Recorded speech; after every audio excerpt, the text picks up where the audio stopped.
Placebo, Justinus and the rest of the crew, none of whom are lucky enough to be blessed with a name or a voice, are summoned and informed of January's intentions, but warned that the time for disagreement has passed, as his purpose was pleasant to God and very ground of his prosperity.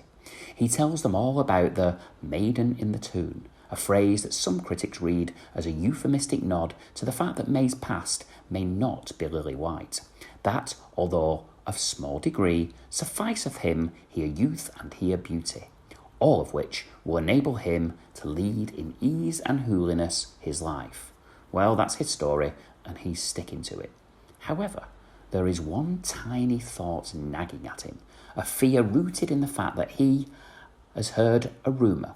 I have heard said 4 years ago that may no man have perfect bliss too, that is to say, in earth and eke in heaven. And what with married life being heaven on earth, how can he have paradise both now and later?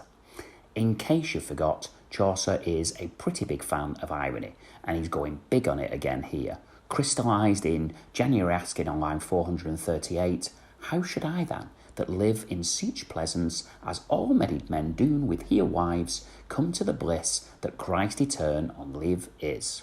It's almost like he hasn't been listening to Justinus or something, which could explain why Justinus, rather brusquely, clearly impatient with January's japery or foolishness, advises him to set aside such silly reservations and reminds him that God, of his high miracle and of his mercy, may well be working through the wife to bring him rapidly to repentance, and offers 3 images of the pain that a wife may well cause. She may be your purgatory, God's mean, meaning instrument, or God's whip. In other words, January's fears are unfounded. Justinus is unequivocal. There is no great felicity in marriage, nor never in more shall be. Will January listen? What do you think?